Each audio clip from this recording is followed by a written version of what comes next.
Nashik road परिसरामध्ये असलेल्या star मॉलला भीषण आग लागली। या मॉलच्या इमारतीमध्ये अनेक हॉस्पिटल्स असल्यानं रुग्णांची धावपळ झाली होती। आग विझवण्यासाठी अग्निशमन दलाचे विभागाचे प्रयत्न शर्थीचे सुरू करण्यात आले होते।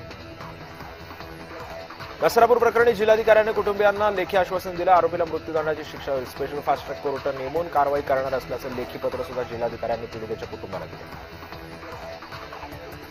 विठ्ठलवाडी ते कल्याण दरम्यान दुपारी 2च्या सुमारास एसी ट्रेनच्या टप्प्यावरती एक माथेफिरू चढला होता। विठ्ठलवाडी स्टेशनवर पोलिसांनी त्याला उतरवण्याचा प्रयत्न केला, पण तो काही उतरला नाही। शेवटी कल्याण स्टेशनला ट्रेन आल्यानंतर त्याला रेल्वे पोलिसांनी खाली उतरवत ताब्यात घेतलं।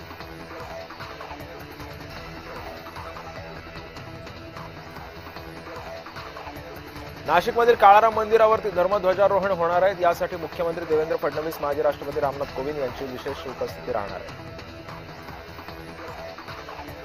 पोलीस आयुक्त अमितेश कुमार यांनी नसरापूर येथील पीडितेच्या कुटुंबियांची भेट घेतली। आरोपीला फाशी मिळेपर्यंत सोबत असल्याचं आश्वासन आयुक्तांनी पालकांना दिलं। 12वी पुरवणी परीक्षेसाठी अर्ज भरायला सुरुवात झाली। राज्य मंडळानं वेळापत्रक जाहीर केलंय। जून जुलैमध्ये परीक्षा होणार असल्यानं विद्यार्थ्यांमध्ये सध्या उत्साहाचं वातावरण आहे।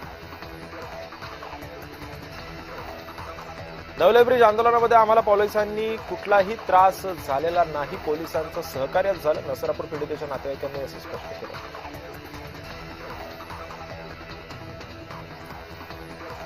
पोलीस भरती प्रक्रियेमध्ये पुन्हा एकदा पेपरफुटी किंवा घोळ झाल्याची चर्चा सुरू झाली। दौंडमध्ये झालेल्या परीक्षेमध्ये 100 पैकी प्रश्नांपैकी 85 प्रश्न एका खासगी आणि विशिष्ट खासगी क्लासेसच्या प्रश्नपत्रिकेशी जुळत असल्याची माहिती समोर आली।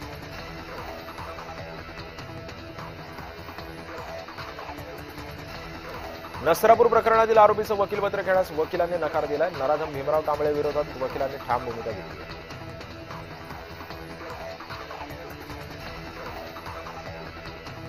मुंबईमध्ये पावसाळ्यापूर्वी नालेसफाई आणि मिठी नदीचा गाळ काढण्याची प्रक्रिया सुरू झाली। मुंबईच्या महापौर ऋतू तावडे या नालेसफाईचा पाहणी दौरा करतात।